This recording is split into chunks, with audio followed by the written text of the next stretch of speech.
लोगों ने बनाया सरकार पर, और सरकार ने थोड़ी देर ही सही, लेकिन इस काम में उस समय डीजीपी थे माननीय गुप्तेश्वर पांडे जी, और उन्होंने पहल किया और एक ईमानदार आईपीएस अफसर को मुंबई भेजा। वहां जाने के बाद उनको क्वारंटाइन कर दिया गया, जबकि पत्रकार लोग घूम रहे थे और लोग घूम रहे थे। लेकिन हमारी शंका और बढ़ गई कि एक आईपीएस अफसर वहां गया है साक्ष्यों को सपोर्ट देने के लिए, रिवील करने के लिए, इनकी मदद करने के लिए उसको क्वारंटाइन कर दिया। तो उनकी मंशा साफ हो गई, वहां के तत्कालीन डीजीपी हों चाहे जो हों या सरकार में बैठे हुए लोग हों, जिन लोगों ने हस्तक्षेप करके इस मामले को दबाने की कोशिश की, तो मेरी शंका और मजबूत हो गई। मैं उस समय माननीय नीतीश कुमार जी थे, हैं ही मुख्यमंत्री, मैं उनको धन्यवाद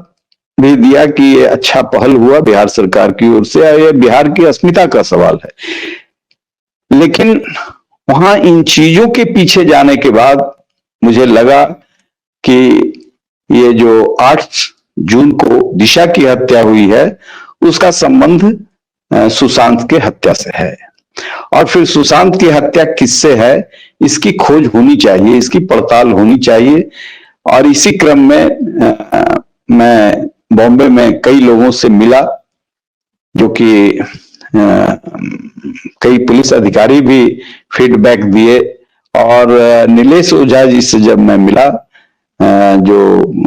एक देश के नामी न्यायवेत्ता हैं, एडवोकेट हैं, तो उनसे मिलने के बाद ऐसा लगा कि इस केस का रहस्य जरूर खुलेगा। और आप लोगों ने, माननीय नीलेश ओझा जी ने और आप आशुतोष जी ने जो काम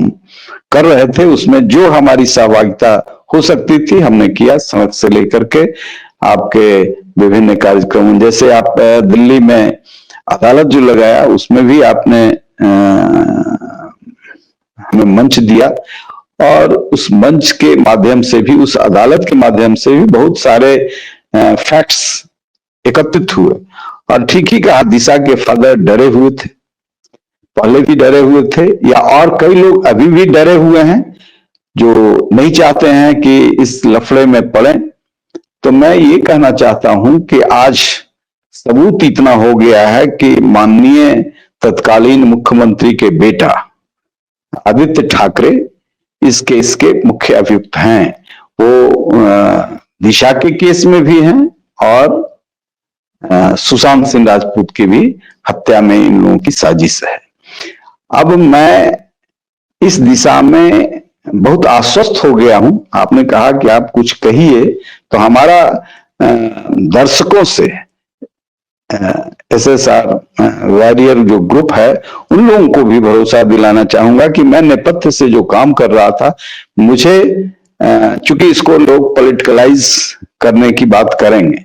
तो मैं पॉलिटिक्स के लिए इसमें नहीं पड़ा हूं शुरू से के दिनों से। और इस विषय को इसलिए कि यह मानवता के लिए बड़ा कलंक है। दुनिया के लोग, आपको भी आ ही रहा होगा और हमको भी बहुत लोग बधाई देते हैं, आपको तो लाखों की संख्या में बधाई देते हैं, जो मानवता प्रेमी है, जो मानव धर्म जो उनका बनता है उसके हिसाब से आपका उत्साह वर्धन करते हैं। मैं तो नेपथ्य में हिस्सा करके आपके हौसले की अफजाई करता हूं, लेकिन अब करने की आपकी जरूरत भी नहीं है, क्योंकि इस बीच कई तरह से डायरेक्ट तो नहीं, इनडायरेक्ट आदित्य ठाकरे के गुंडों ने हमारे लोगों को धमकाने की कोशिश की जहां जहां हम गए, और उन लोगों को भी प्रलोभन देने का आप तक मामला जाए कि चाहे जो फंडिंग हो जाए हम लोग करने के लिए तैयार हैं। क्यों पड़े हैं? पड़े हुए इसलिए नहीं है कि कोई व्यक्तिगत द्वेष है, कोई राजनीतिक प्रतिस्पर्धा है, पड़े हुए इसलिए हैं कि भाई कानून बनाने वाला व्यक्ति जो ओथ लेता है संविधान का, जो धर्म की बात करता है, उसमें इतनी भी सदा सहता नहीं है कि किसी को अपने अहंकार, अपने पैसे के अहंकार, अपने पावर के अहंकार से दुनिया के किसी के अस्मिता को लूटने का अधिकार है, जीवन को लूटने का अधिकार है, समाप्त करने का अधिकार है। ऐसा अराजक की स्थिति तो मैं कभी महसूस नहीं करता था। मैं समझता था कि हमारे संविधान के अनुसार जो संस्थाएं बनाई गई हैं वो काम करेंगी और इन लोगों को सजा मिलेगा। इस अभियान में, इस लड़ाई में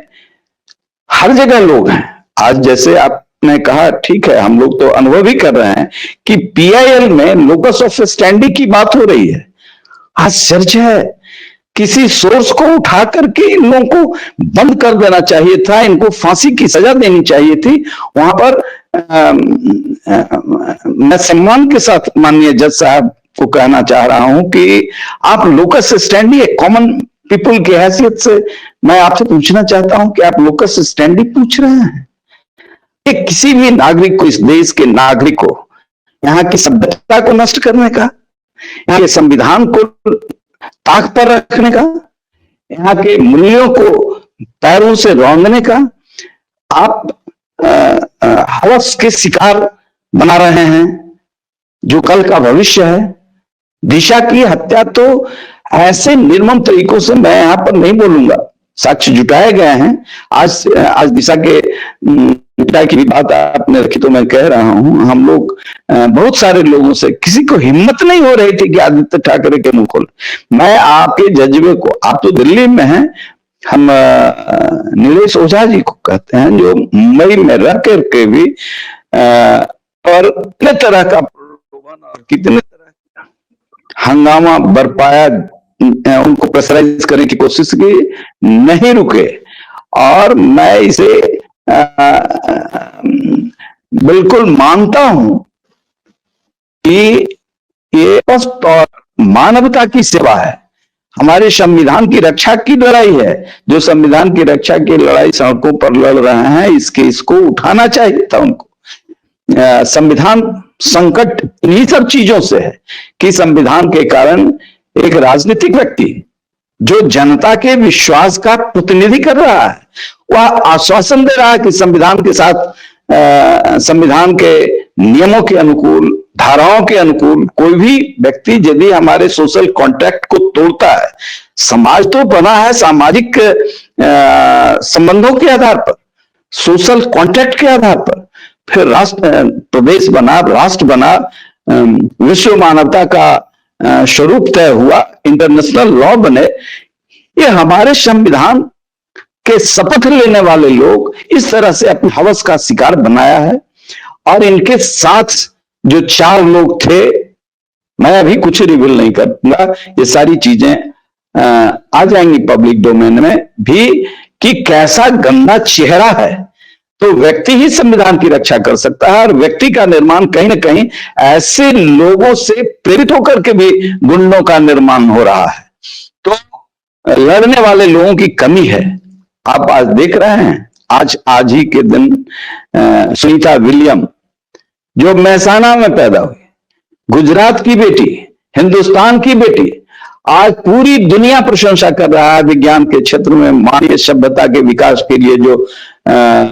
पहल की और रिस्क लिया लाइफ से, और जिस तरीके से किया, कल्पना चावला ने किया था, लाइफ सेक्रीफाइस किया। और ये लोग ऐसे उदयमान लड़कियों को जो कला और संस्कृति के क्षेत्र में काम कर रही थी, उसको अपने हवस का शिकार बनाया और उसकी हत्या की गई। तो इससे शर्मनाक मैं नहीं समझता हूं कि ये राम की भूमि पर